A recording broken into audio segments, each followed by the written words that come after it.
सर्वशक्तिमान जीवित परमेश्वर, धन्यवाद के साथ तेरे पवित्र चरणों में हैं।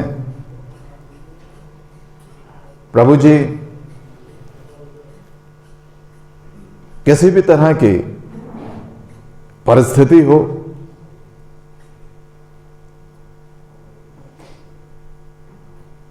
तेरा साथ हमारे साथ बना रहता है और इसलिए हमारी हिम्मत तुझ में कायम रहती है।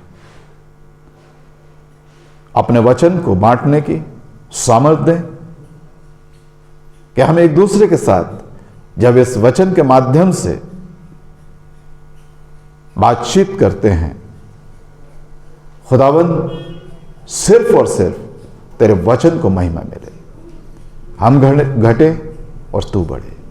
प्रभु यीशु के पवित्र नामों को मांगते हैं, आमीन।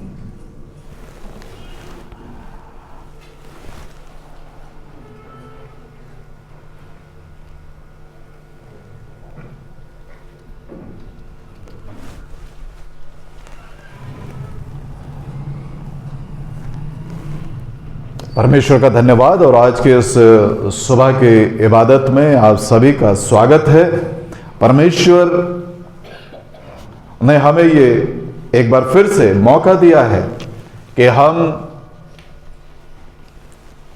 अपनी जिंदगियों पर गौर कर सकें, उसके इस वचन में देखने के द्वारा। सपन्या, जिसके विषय में हम लोग इन दिनों में बातचीत कर रहे हैं, और यहां से जो कुछ सपन्या हमसे बातचीत करना चाहता है, हमें बताना चाहता है, हमें सिखाना चाहता है, ताकीद करना चाहता है, हमारी हौसला अफजाई करना चाहता है। सो आज उस 7 पद से आगे हम देखेंगे। बीते सप्ताह हमने देखा, वो कहता है परमेश्वर यहोवा के सामने शांत रहो। हमें अपने परमेश्वर की बात को सुनना, जो कुछ वो कहता है, बिना अपनी बुद्धि, अपने तर्कों को लगा के जो हम उसे जानने समझने की कोशिश करते हैं, सपन्या कहता है उसके सामने शांत रहो। और कुछ इसी तरह से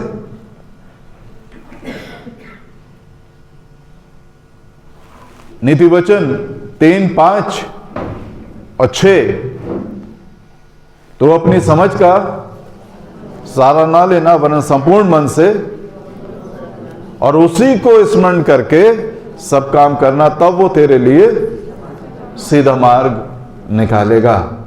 उसी को स्मरण करके हमारी धुन, हमारा कोशिशें, हमारे तरीके, हमारी जद्दोजहद हमारे खुदाबंद के नाम में होनी चाहिए। और हर काम में हमारी कोशिश ये हो कि खुदाबंद को तारीफ मिले, खुदाबंद का नाम बुलंद हो, खुदाबंद उससे महिमा पाए, हम घटें और वो बढ़े। और परमेश्वर में होकर जब हम इस तरह से काम करते हैं, तो हम ये पाते हैं कि अल्टीमेटली जो परमेश्वर अपनी तरफ से करता है, वो ये होता है कि मैं और आप परमेश्वर में होकर वो मेरे को और आपको बड़ा आदर इस संसार में प्रदान करता है। जितने भी परमेश्वर के लिए अपने जीवनों को कठिन या बेहतर परिस्थितियों में जीते रहे, परमेश्वर ने उन सब के जीवनों को बड़ा आदर प्रदान किया। यहां तक कि उन्हें मालूम नहीं था, या उन्होंने कभी ये जताने की कोशिश भी नहीं की कि हम ये काम कर रहे हैं और इसका परिणाम क्या होगा, इसकी चर्चा किस तरह से होगी, किस तरह से लोग इसे लेंगे। उन्होंने अपने आप में शायद बड़ी शर्मिंदगी के साथ, अंदर से वो बेशक अपने परमेश्वर से प्यार करते थे, लेकिन जमाने के आगे वो काम उन्हें ये लगता था कि ये बड़ी शर्मिंदगी सा, बहुत बड़ा काम नहीं है, बहुत छोटा सा काम है। और इसी तरह से प्रभु यीशु मसीह उस मंदिर के में जब बैठे थे तो उस स्त्री को देख रहे थे, वो जो विधवा थी, और वो बड़े बिना शोर और शराबे के, बिना दिखावे के, जब वो अपने उन 2 सिक्कों के साथ अपनी जीविका के साथ आती है और चुपचाप से उसे डालकर लौट जाती है, किसी ने ध्यान दिया हो या ना दिया हो, किसी ने उस बात की चर्चा करी हो या ना करी हो, लेकिन उसकी चर्चा हो गई और परमेश्वर ने उसके ऊपर दृष्टि की। सवाल यह है कि मेरा लगाव किससे है, मेरा ध्यान किस तरफ है, मेरी कोशिशें किस तरफ। हम करना तो चाहते हैं, लेकिन बिना किए हुए। एक मैं पढ़ रहा था कि यहां पर उधार दिया जाता है, जो 90 वर्ष की आयु से ऊपर है उनको उधार बड़ी बिना किसी उसके दिया जाता उधार, लेकिन उनके माता पिता से पूछ के।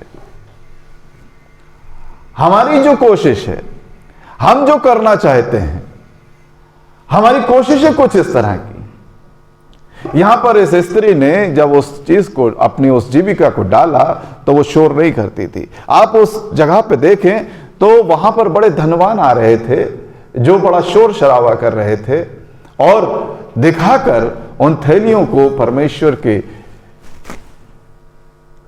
वेदी के आगे अर्पित कर रहे थे ताकि उनकी चर्चा हो। परमेश्वर यहोवा के सामने शांत रहो। हमने इसके विषय में बीते समय में बातचीत की। आज एक और बात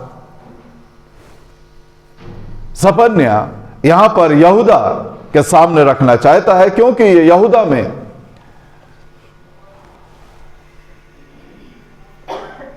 अपनी इस भविष्यवाणी को कर रहा था। ये वो समय था जब मनुष्य के सब टाइम पर, जो हमने बीते समय देखा, पाप और अपराध इतना बढ़ गया था कि मनुष्य जो कि राजा था उसने अपने बेटे को बलि कर दिया था, होम कर दिया था। और इस तरह से चूंकि राजा ने इस तरह का काम किया था, वो सारी की सारी प्रजा भी उसी तरह से अपने बच्चों तक को परमेश्वर के नाम पर या देवताओं के नाम पर या हवन के नाम पर या धर्म के नाम पर, जो रिचुअल्स थे, धार्मिक संस्कार थे, उसके नाम पर वो अपने बच्चों को वहां पर बलिदान करते थे। और सपन्या, जिसका अर्थ ही है गॉड हैज हिडन, परमेश्वर ने जिसको छिपा कर रखा हो, परमेश्वर ने जिसे छिपा लिया हो, परमेश्वर ने जिसे संसार से अलग करके किसी विशेष उद्देश्य के लिए रख छोड़ा हो। ये सपन्या जब इन सारी चीजों में बड़ा हो रहा था, उस काल में जब ये बड़ा हो रहा था, तब ये बहुत से उस बुराइयों को अपने बाल्यावस्था से, अपने किशोर जीवन से, उन सारी चीजों को ऑब्जर्व कर रहा था और जान रहा था अपने माता पिता के द्वारा, क्योंकि उसके माता पिता ने उसको एक ऐसा नाम दिया था कि परमेश्वर ने तुझे छिपा रखा है। जब लोग पूछते होंगे, जब लोग कहते होंगे कि सबने तो अपने बच्चों को बलिदान करके चढ़ा रहे हैं, तुमने क्यों छिपा रखा है, तो उन्होंने जवाब दिया होगा, हमने नहीं छिपाया है, उसे परमेश्वर ने छिपा रखा है। परमेश्वर का विशेष उद्देश्य है उसके लिए। और इस तरह से सपन्या अपने जीवन में बड़ा होता है। उस मनुष्य राजा जो कि बड़ा ही पाप से उसने यहूदा को भर दिया था, अब समय ऐसा आ गया है जब सपन्या को यह कहना पड़ा है या कहना पड़ रहा है, क्योंकि यहोवा का दिन निकट है। Day of the Lord is near. ये जो जिस दिन की चर्चा वो कर रहा है, यह दिन कोई साधारण दिन नहीं है। परमेश्वर का दिन एक विशेष दिन है, एक खास दिन है, द डे ऑफ जजमेंट। और ये जजमेंट वो नहीं है जो कि उस प्रभु यीशु मसीह के आने के विषय में है। हर जगह के लिए परमेश्वर एक ना एक दिन निर्णायक दिन ठहरा देता है। हर जीवन के लिए एक ना एक दिन बड़ा निर्णायक होता है, और कभी कभी उस दिन को हम याद रखते हैं, that was the day of my turning point. वो एक समय था जहां से मैं एक नई शुरुआत करने पाया। एक वक्त था जब मैं इस तरह से जी रहा था, एक वक्त आया जहां से मैंने इस तरह से जीना शुरू कर दी। तो वो जो टर्निंग पॉइंट होता है, वो जो हमारी दिशा को और हमारे जीवन की दशा को बदल देता है, वो एक खास दिन होता है। और यहां पर यहूदा के लिए खास दिन होने जा रहा है।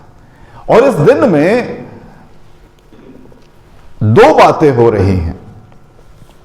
पहली बात, द डे ऑफ पनिशमेंट। यह दिन है जब यहूदा को उसके पाप और अपराध का दंड मिलेगा। यह दिन है जब उसने जो कुछ किया है उसके अनुसार उसके ऊपर घटित होगा। यह वो समय है जब यहूदा के हाथ में कुछ नहीं रह जाएगा। अजीजों, जब तक मेरे और आपके पास समय होता है, जब तक मैं और आप कुछ कर सकते हैं, जब तक मैं और आप अपने जीवन में कुछ निर्णय ले सकते हैं, जब तक मैं और आप एक सहज स्थिति में होते हैं, जब तक कि वो खास दिन नहीं आ जाता जो परमेश्वर की ओर से नियुक्त किया हुआ है, तब तक मुझे और आपको कुछ ना कुछ करते रहना चाहिए। वरना भजनकार यूं ही नहीं लिखता है।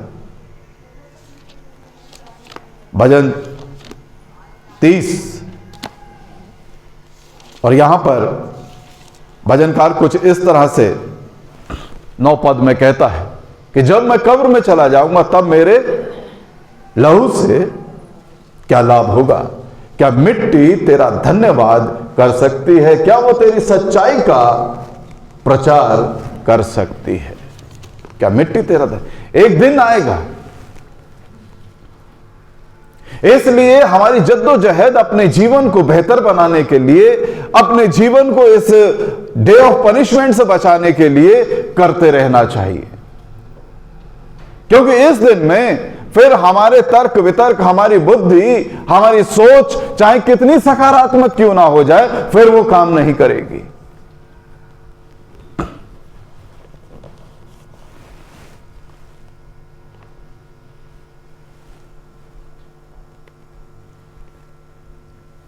क्योंकि इस दिन सिर्फ परमेश्वर बोलेगा, इस दिन सिर्फ न्याय होगा।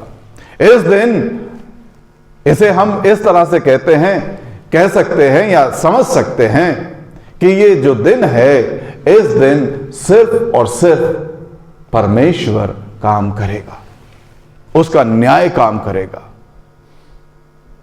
Only God will act, no one else. सिर्फ परमेश्वर करेगा। कभी कभी हमें लगता है कि इसके बाद फिर हमें लगता है नहीं, इसके बाद, और ऐसे करते करते एक एक दिन मेरे और आपकी जिंदगी से निकलता चला जाता है। हमें मालूम भी नहीं होता है। ये ठीक उसी तरह से है जैसे सूखी रेत को अगर आप हाथ में पकड़ लें तो वो हाथ में मालूम तो देती है, लेकिन कब मुट्ठी खाली हो जाती है पता नहीं चलता है। हमने अपनी जिंदगियों को कुछ इसी तरह से समझ रखा है कि बहुत है, अभी समय काफी है। और जब तक हम उस समझदारी की स्थिति में आते हैं, हम पाते हैं कि अब हमारे हाथ में कुछ बाकी नहीं रह गया है। फिर हम समझदारी की बातें करते हैं, फिर हम इतने समझदार होते हैं कि जो परमेश्वर है उसे भी समझ देने की कोशिश करते हैं, लेकिन तब तक सारी चीजें खत्म हो जाती हैं। प्रभु यीशु मसीह ने एक बड़ा सुंदर दृष्टांत 16वें अध्याय में लूका के हमें यह मिलता है 23 पद से आगे। और यहां पर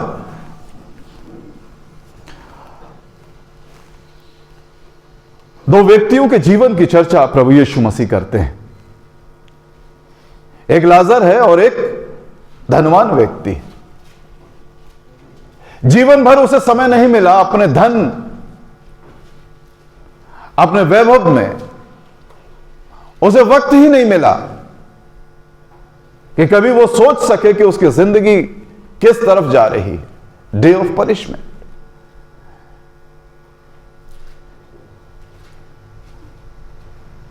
और हम पाते हैं कि जब उसने उस तड़प में अपनी आंख को खोला तो क्या पाया कि सामने लाजर जो है वो अब्राहम की गोद में है, और यहां उसे सद्बुद्धि आ रही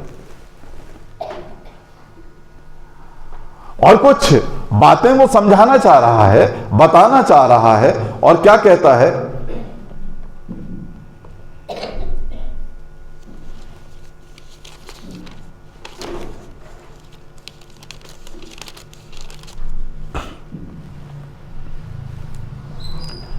हे पिता अब्राहम, मुझ पर दया कर लाजर को भेज दे ताकि वो अपनी उंगली का सिरा पानी में भिगो कर मेरी जीभ को ठंडी करे, क्योंकि मैं इस ज्वाला से तड़प रहा हूं।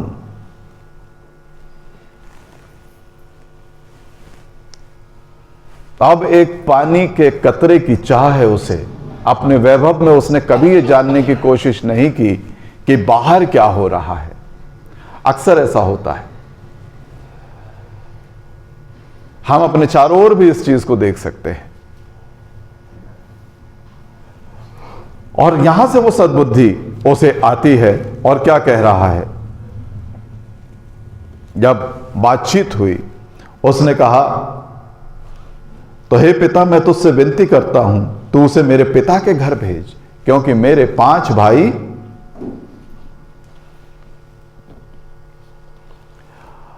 और वो उनके सामने इन बातों की गवाही दे, ऐसा ना हो कि वे भी इस पीड़ा की जगह में आने पाएं।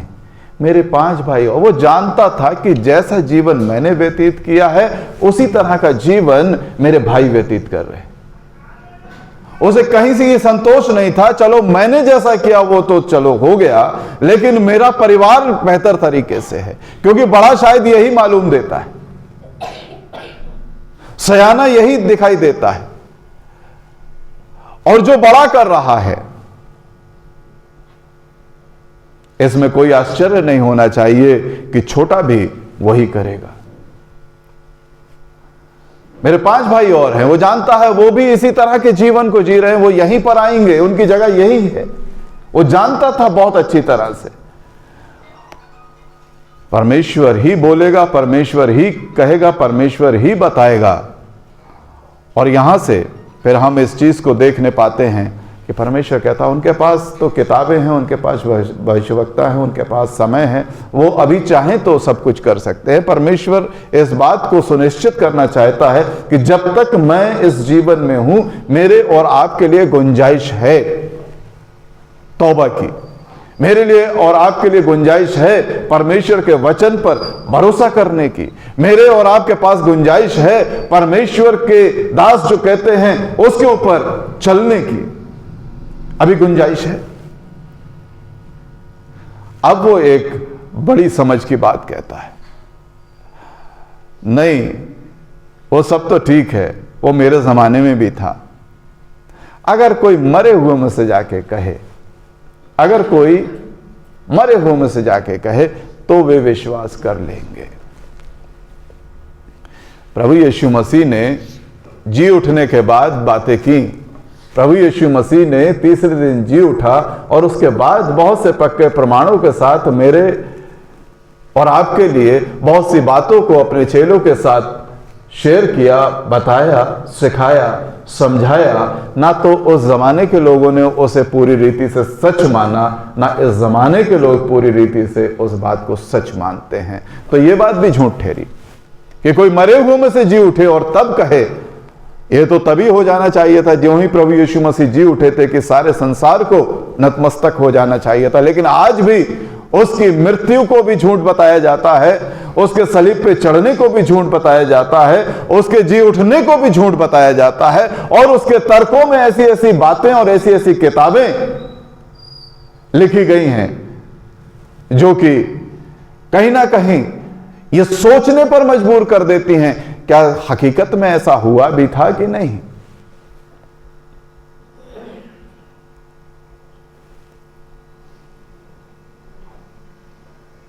एक लेखक ने बहुत साइंटिफिक प्रूफ्स के साथ इस बात को सिद्ध करने की कोशिश की कि दर हकीकत यीशु मसीह सलीब पर मरे नहीं थे, वो बेहोश हो गए थे, एक कोमा की स्थिति में थे, और जहां पर उन्हें रखा गया था वहां से उनके चेले उन्हें बाहर ले आए, उनकी मरहम पट्टी की, उनकी देखभाल की, मेडिकल ट्रीटमेंट किया गया,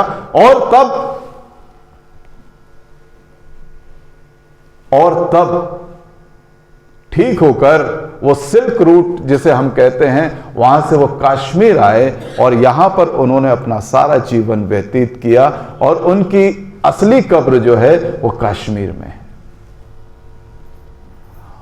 और वो लेखक खुद कश्मीर आया, गवर्नमेंट से परमिशन ली, कुछ लोगों को मिला के, डायरेक्ट नहीं होते। और आपको ताज्जुब होगा इस चीज को सुन के, मैंने इस किताब को पढ़ा कि जिस समय वो अपने साथियों के साथ जिस दिन उसे जाना था, उसी दिन से कश्मीर में आतंकवाद शुरू हुआ और आज तक चल रहा है।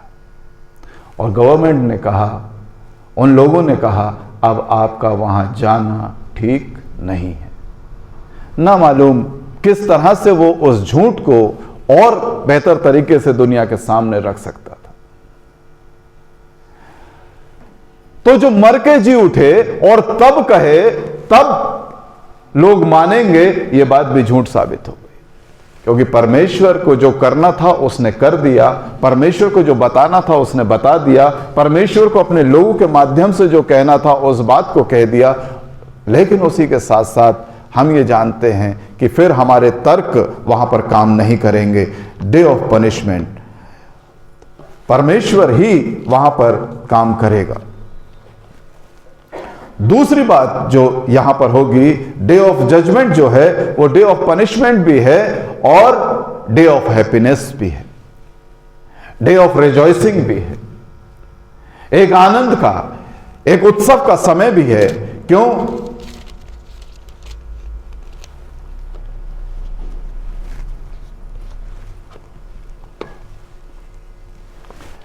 सपन्या 3:9 में लिखा है, उस समय मैं देश देश के लोगों में से एक नई और शुद्ध भाषा बुलवाऊंगा कि वे सब के सब यहोवा से प्रार्थना करें और एक मन से कंधे से कंधा मिलाए हुए उसकी सेवा करें। मेरी तितर बितर की हुई प्रजा मुझसे विनती करती हुई मेरी भेंट बनकर आएगी।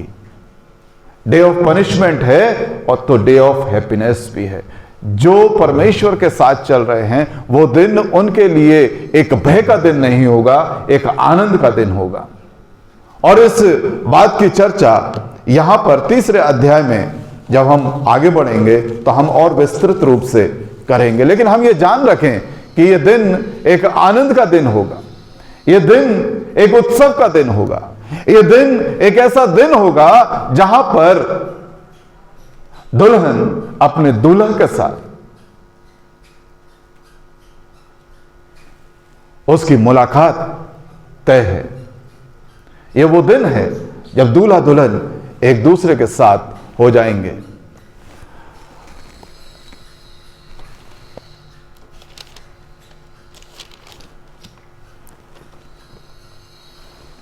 दूसरी चीज जो सपन्या यहां पर मेरे और आपके सामने रखते हैं,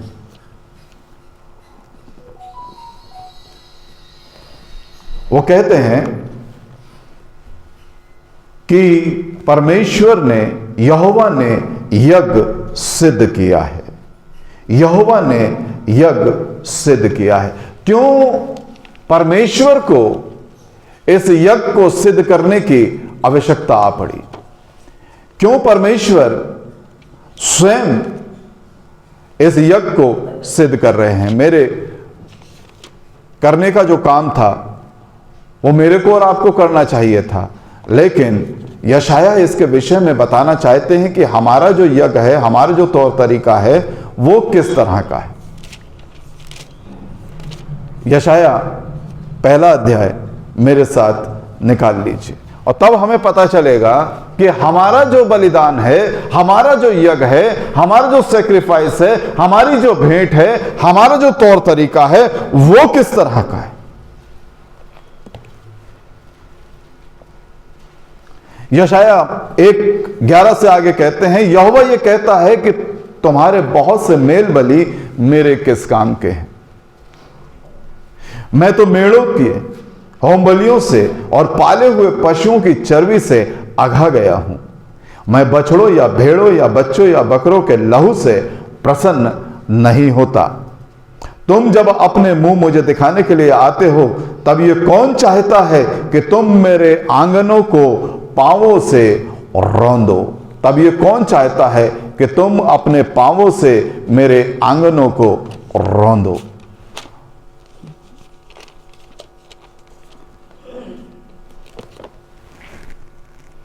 व्यर्थ अन्न बलि फिर मत लाओ। धूप से मुझे घृणा है।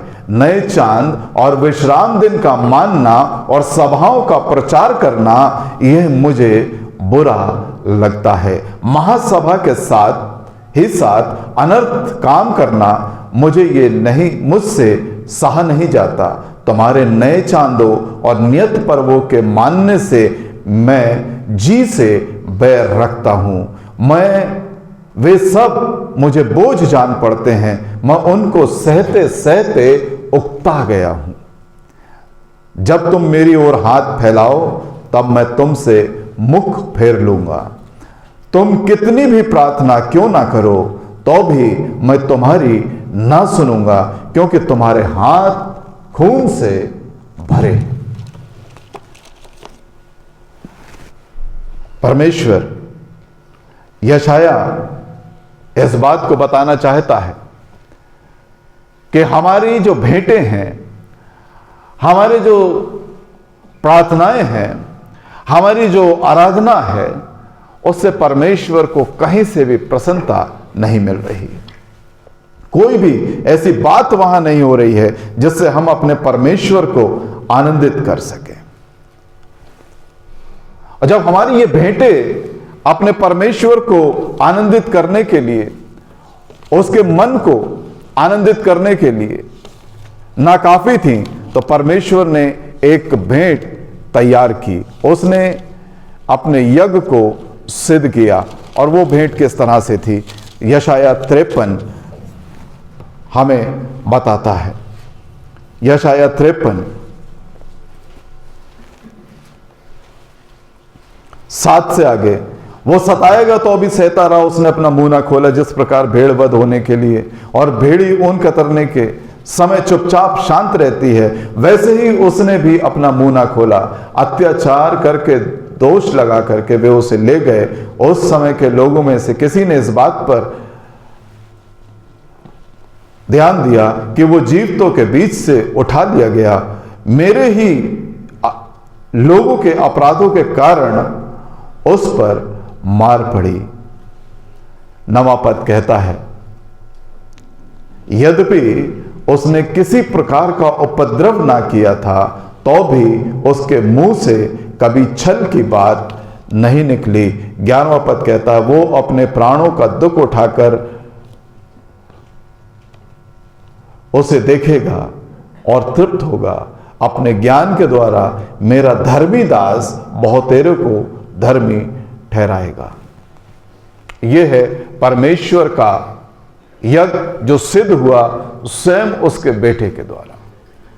हमने अपनी भेंटों को अशुद्ध कर दिया, हमने अपने तौर तरीकों को अशुद्ध कर दिया, हमने अपनी आराधनाओं को अशुद्ध कर दिया, और परमेश्वर को यहां तक कहना पड़ा कि तुम मेरे आंगनों को क्यों अपने पैरों से रौंदते हो, क्यों रौंदते हो।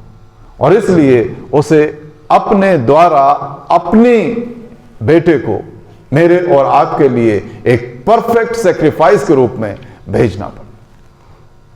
अब मेरे और आपके लिए क्या है, यह तो परमेश्वर ने कर दिया। हमने जो पास्ट में किया वो यशायाह बता रहा है, जो परमेश्वर ने किया वो हो गया। अब मेरे और आपके लिए क्या है? मैं और आप किस तरह से अपने परमेश्वर को फिर से आनंदित कर सकते हैं? मैं और आप किस तरह से फिर से परमेश्वर से यह कह सकते हैं कि तूने जो यज्ञ सिद्ध किया था अब वो मेरे जीवन में पूरा होता है, अब मेरा जीवन इस तरह से आगे बढ़ेगा। हम कैसे अपने परमेश्वर को फिर से आनंदित करने पाएंगे? पौलुस रोमियो 12 में पहले अध्याय में हमें बताता है, सो हे भाइयों, इसलिए मैं परमेश्वर की दया स्मरण दिलाकर तुमको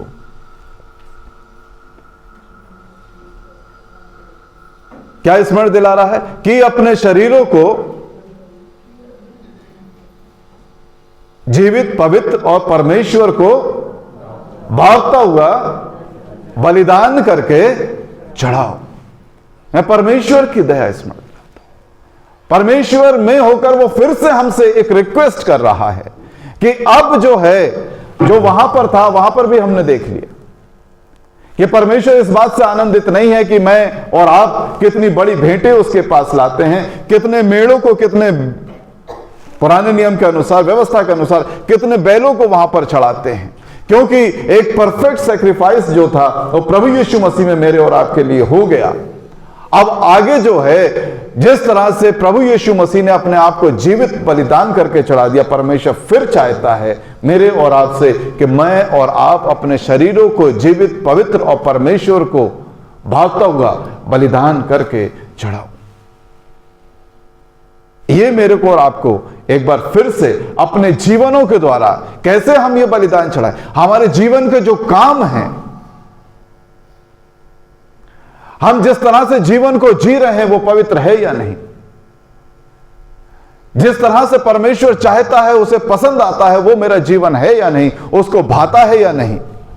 हमें कुछ नहीं करना, हमें उस तरह की भेंटों को लाने की आज आवश्यकता नहीं है कि हम बैल और भेड़ के समान आज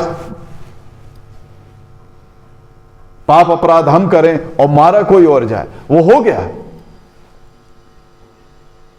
वो छुटकारा मेरा और आपका उस शरीर के ऊपर हो गया। अब उस तरह के बलिदान की आवश्यकता नहीं, अब तो जीवते बलिदान की आवश्यकता है। परमेश्वर चाहता है, क्या चाहता है? कि लोग हमारे भले कामों को देखकर पिता की जो स्वर्ग में है बढ़ाई करें। यह परमेश्वर मेरे से और आपसे अब चाहता है। और अगर फिर नहीं मालूम है मेरे को और आपको,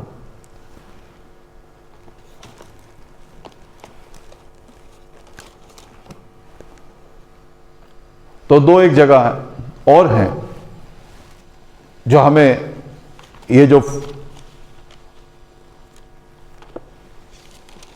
फेस ऑफ क्रिश्चियनिटी है उसे देखने की एक बार फिर से जरूरत है। और वो हमें मत्ती 5 में दिखाई देता है, जिसे हम धन्यवादियों के रूप में जानते हैं, सरमन ऑफ द माउंट के रूप में जानते हैं। यह हमारे आचरण की बात है, यह मेरे जीवन का आचरण, मेरे जीवन, फेस ऑफ क्रिश्चियनिटी यही है जिसे हम यहां पर देखते हैं। धन्य है वे जो मन की दीनता का होना जरूरी है। हमारे भीतर अपने पापों को लेकर शोक होना जरूरी है, हमारे अंदर नम्रता का होना जरूरी है, जो धार्मिकता मेरे की भूख और प्यास है उसका होना जरूरी है, हमारे अंदर दया का होना जरूरी है, हमारे अंदर मन की शुद्धता का होना जरूरी है, हमारे अंदर लोगों के बीच में मेल मिलाप की आत्मा का होना जरूरी है। ये है हमारे मसीही आचरण, फेस ऑफ क्रिश्चियनिटी। ये दिखाई देना चाहिए। एक्ट ऑफ क्रिश्चियनिटी के विषय में भी प्रभु यीशु मसीह ने एक बात मेरे और आपके सामने और रखी है, जो हमें मत्ती 25 और 31 से आगे दिखाई देती है। और वहां पर एक्ट ऑफ क्रिश्चियनिटी हमें दिखाई देती है। प्रैक्टिस क्या है, क्रिश्चियन प्रैक्टिस क्या है, और वो दिखाई देती है। और वो बहुत अच्छे तरीके से कहता है कि मैं भूखा था, तुमने मुझे खाने को दिया, मैं प्यासा था, पानी पिलाया, मैं परदेसी था, तुमने घर में ठहराया, मैं नंगा था, तुमने मुझे कपड़े पहना, मैं बीमार था, तुमने मेरी सुधि ली, मैं बंदी गृह में था, तुम मुझसे मिलने आए। और धर्मी लोग कहेंगे ऐसा हमने कब किया, क्योंकि जो जता दिया उसका थैंक यू आपको मिल गया। जो आपने जता दिया, मैंने जता दिया करके, उसका थैंक यू तो मेरे को यहां पर मिल गया। लेकिन जो मेरे से हो गया, जो मेरे से होता रहता है, जो मैं करता रहता हूं, अननोइंगली जो करता रहता हूं, वो धर्म है, वो प्रैक्टिस जैसे मैं और आप करते रहते हैं, वो मेरा तरीका है, हम उसे वैसे ही करेंगे।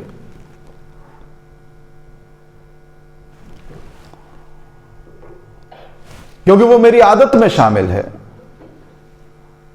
सहवाग से पूछा गया, सेंचुरी में 4 रन रह जाएं, 3 रन रह जाएं तो एक एक रन ले सकते हैं, आप छक्का क्यों मार देते हैं? तो उसने क्या करूं, मैं तो ऐसे ही खेलता हूं।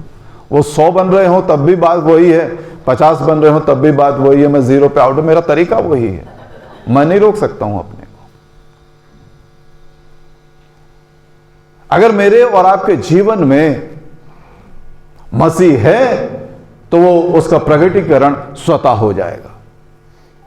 वो करने की जरूरत नहीं, वो बताने की जरूरत नहीं है। मुझे एक दर्द जो है उसको आपके साथ मैं शेयर करना चाहता हूं। ये दर्द यिर्मयाह का है, और ये है वो आदत जिसे रोक नहीं सकते। अगर वो मेरे जीवन की पद्धति बन गई तो वो उसी तरह से रहेगी, वो वैसे ही हो जाएगी।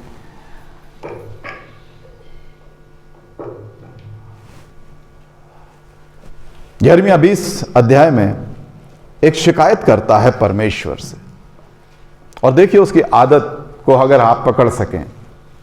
मैं इसको पढ़ता हूं। वो एक शिकायत कर रहा है, 7 पद से आगे यिर्मयाह, ये दर्द का बयान है उसका, और आदत से वो मजबूर हो गया है, क्योंकि वो खुदा के साथ साथ चलता रहा सारी जिंदगी। उसने अपनी सारी जिंदगी खुदा के नाम कर रखी थी। जब लोग प्रचार करके बड़ा इनाम पाते थे, ये बेचारा दंड पाता था परमेश्वर की बात कह के। प्रति उत्तर में इसे कुछ नहीं मिलता था, लेकिन ये प्रचार करता था परमेश्वर का। ये मुंह देखा प्रचार कर ही नहीं सकता था, उसकी आदत में ही नहीं था।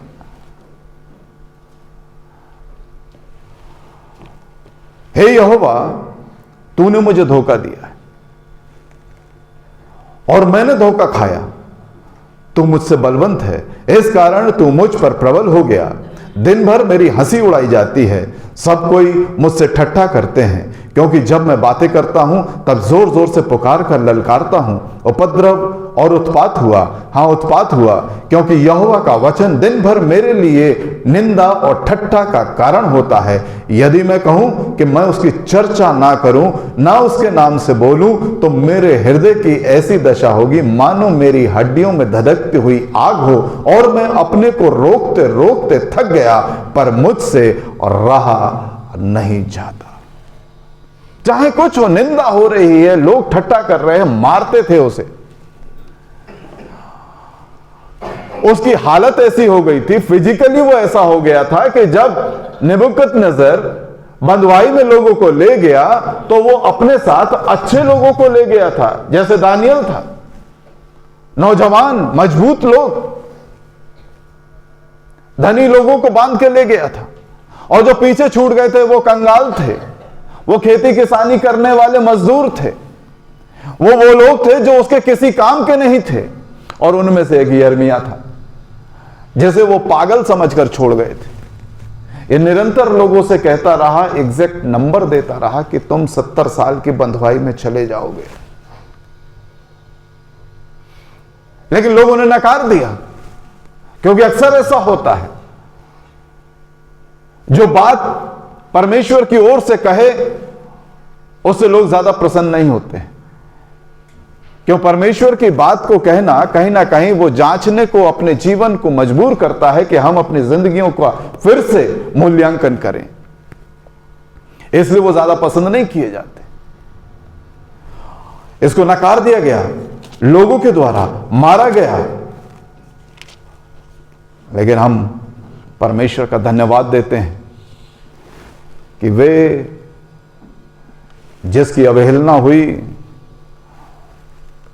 वो जिसको तुच्छ समझा गया, वो जिसे नकारा समझा गया, वो जिसकी बातों पर ध्यान नहीं दिया गया, वही उन्हें सांत्वना देता है, वही उनके लिए प्रार्थना करता है, वही उनके लिए रास्ता बताता है, वही उनको फिर से जीने के लिए एक नई उम्मीद बंधाता है 29वें अध्याय में। और कहता है, उसने लिखा, जितने लोगों को मैंने यरूशलेम से बंदी करके बंधुआई में पहुंचा दिया, उन सबों से इस्राएल के परमेश्वर के सेनाओं के यहोवा यूं कहता है, घर बनाकर उसमें बस जाओ, बारियां लगाओ, उनके फल खाओ, विवाह करके बेटे बेटियां जन्माओ, और अपने बेटों के लिए स्त्रियां ब्याह लो, और अपनी बेटियों के लिए पुरुषों को ब्याह लो, वे भी बेटे बेटियां जन्माए, और घटो नहीं वरन बढ़ जाओ, बढ़ जाओ।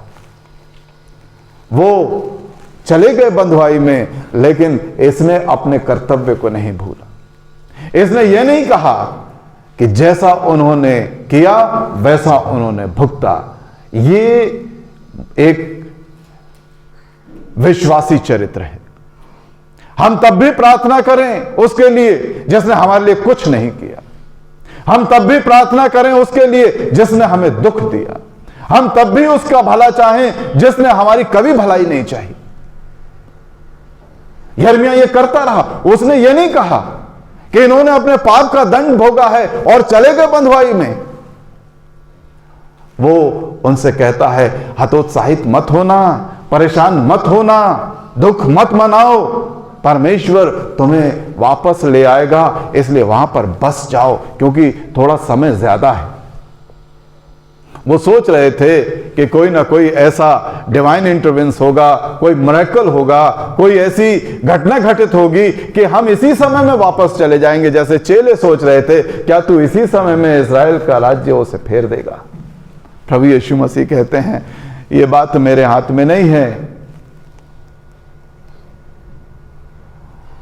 इसलिए मैं तुमसे कहता हूं कि तुम सारे यहूदिया, सारे यरूशलेम, फिर यहूदिया और सामरिया और संसार के छोर तक मेरे गवाह ठहरो। परमेश्वर कुछ बड़ा करना चाहता है, परमेश्वर कुछ ज्यादा देना चाहता है।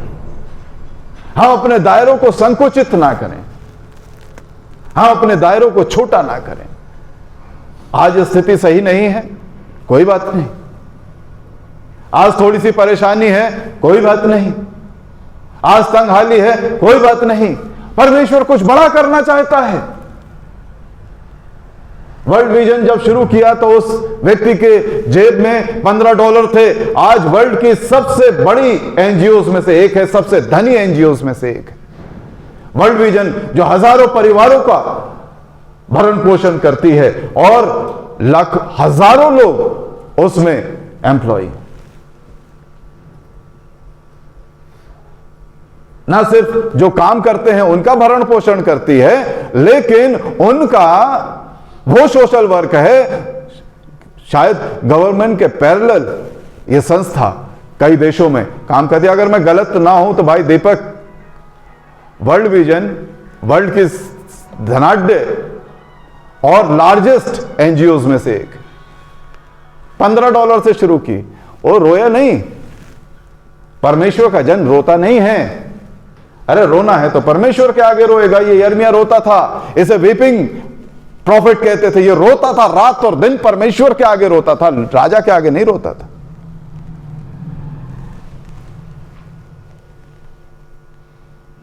लेकिन वो कहता है, अगर मैं प्रचार ना करूं तो मेरी हड्डियां गल जाएंगी।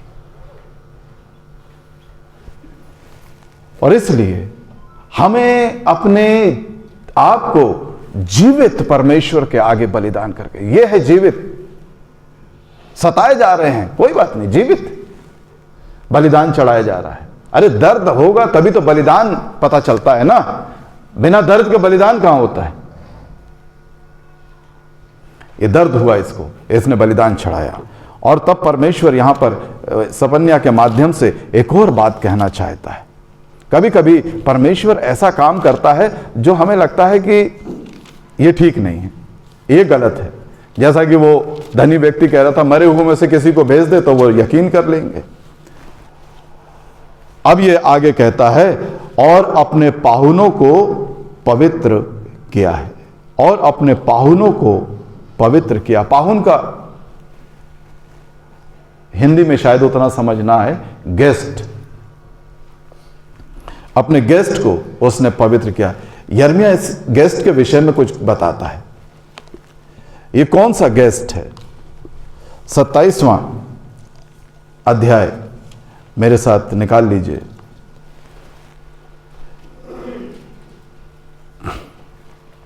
ये गेस्ट को पवित्र किया परमेश्वर ने।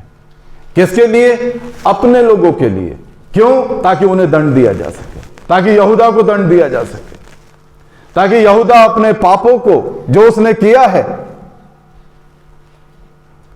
उसके परिणाम को देख सके। और छठा पद कहता है, सागर भाई दिखाई दे रहा था, थोड़ा जोर से पढ़ दीजिए।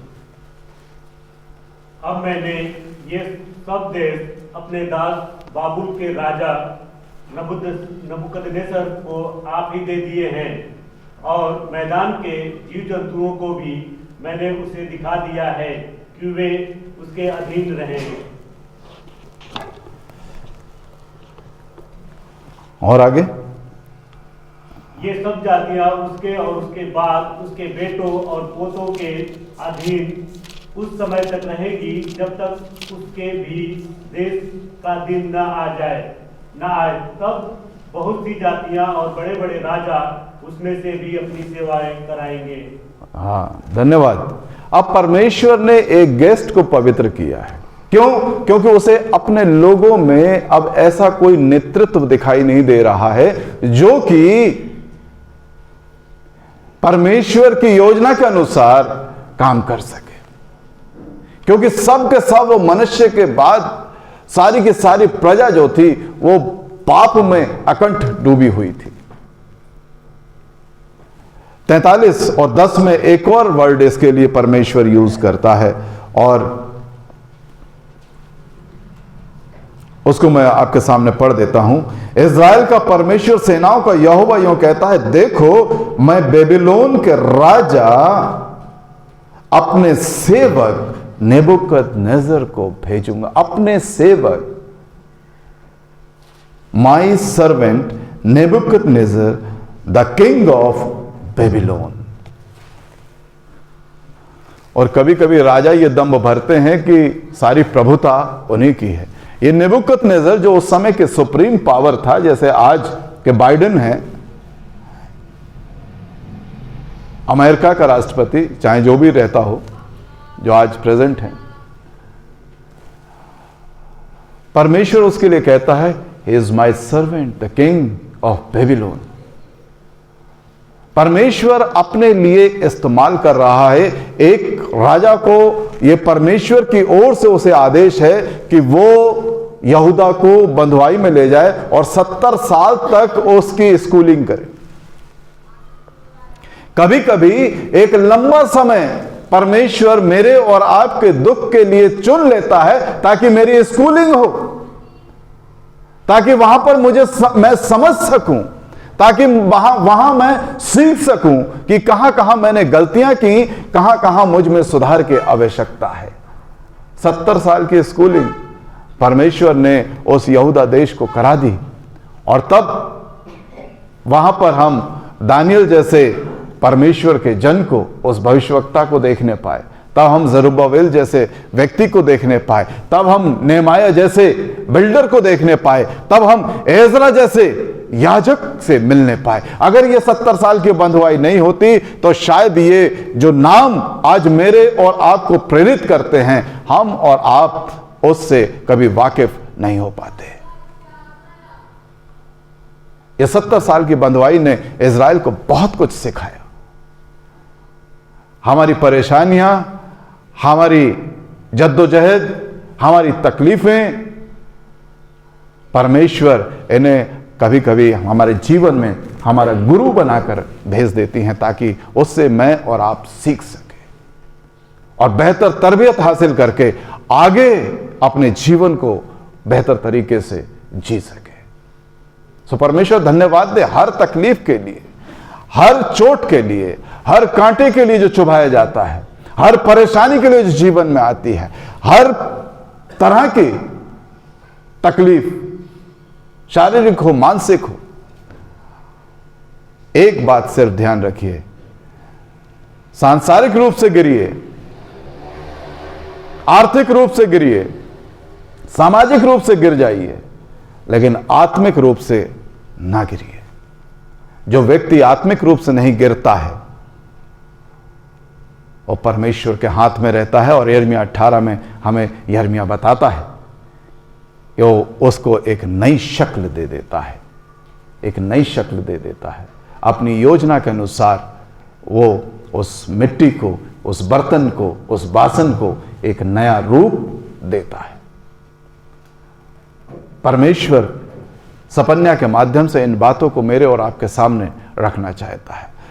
उसने डे ऑफ जजमेंट उनके लिए नियुक्त किया था, वो डे ऑफ पनिशमेंट भी था, डे ऑफ हैप्पीनेस भी था।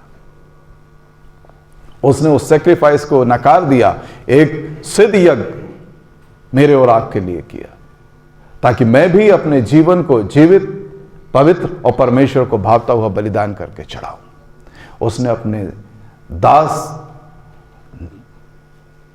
बेबीलोन के राजा को नियुक्त किया ताकि वो उनके लिए एक हेडमास्टर का काम करे और वो 70 साल उनकी स्कूलिंग टाइम हो, ताकि वो फिर से अपने परमेश्वर को जानने और समझने पाए। दुआ मांगे। सर्वशक्तिमान जीवित परमेश्वर, तेरे पवित्र चरणों में आते हैं, धन्यवाद देते हैं, धन्यवाद देते हैं हर उस तकलीफ के लिए प्रभु, धन्यवाद देते हैं हर उस दर्द के लिए, धन्यवाद देते हैं हर उस परिस्थिति के लिए जहां पर हमने अपने आप को तो कमजोर पाया, लेकिन तेरी सामर्थ को और तेरे अनुग्रह को अपने जीवन में महसूस किया। धन्यवाद पिता परमेश्वर, और दुआ करते हैं कि हम तुझ में आगे बढ़ते चले जाएं, हम घटें तू बढ़े, तेरा नाम मुबारक हो। यीशु के पवित्र नाम होकर मांगते हैं, आमीन।